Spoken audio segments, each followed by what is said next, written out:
আমরা আজকে দেখতে পাই বেশিরভাগ মুসলমান, ইহুদি, খ্রিস্টান, নাসারা বিধর্মীদের অনুসরণ করে এবং তাদের মত মতো চলে।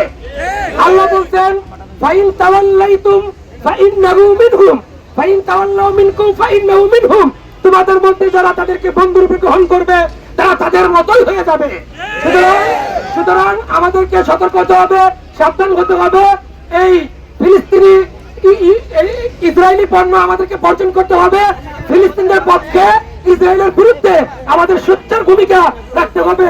সেই তৌফিক আল্লাহ আমাদেরকে দান করুন, মুসলমানকে এক হওয়ার তৌফিক দান করুন। আমরা এখান থেকে এই হামলা, এই বর্বরচিত এই হত্যাকাণ্ডের তীব্র নিন্দা জানাচ্ছি।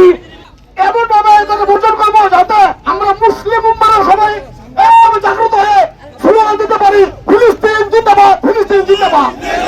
ফিলিস্তিনের পক্ষে কাজ করার জন্য আপনি ইসরায়েলি পণ্য বর্জন করবেন ইনশাআল্লাহ। একটা কথা বলে যাই, আমরা যারা আছি মুখে বললে হবে না। আমি কিন্তু কার্জন বাজার 2 দিন পরে তল্লাশি দিব, তার দোকান ইসরায়েলি পণ্য পাবো, তার দোকান কিন্তু সবার জন্য সমর্থন পাওয়া যাচ্ছে ইনশাআল্লাহ। আমরা আশা করি আপনারা কেউ জন্য পণ্য বিক্রি করবেন না, জনসমর্থন পাওয়া যাচ্ছে 100-100।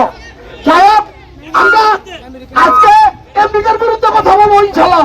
তারপর তুই গেলে নেতানিয়াহুর তুই গেলে ইহুদিদের তুই গেলে আমরা সবাই যদি আজকে পারতাম ফিলিস্তিনের সাথে যুদ্ধে অংশগ্রহণ করতাম।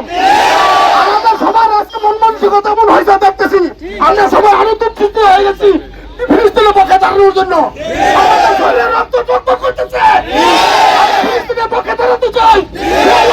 আপনি ফিলিস্তিনকে জয় দেন, ফিলিস্তিনকে সাহায্য করেন আল্লাহ। আমরা সবাই ইসরায়েলি পণ্য বয়কট করে উপযুক্ত জবাব দেব ইনশাআল্লাহ।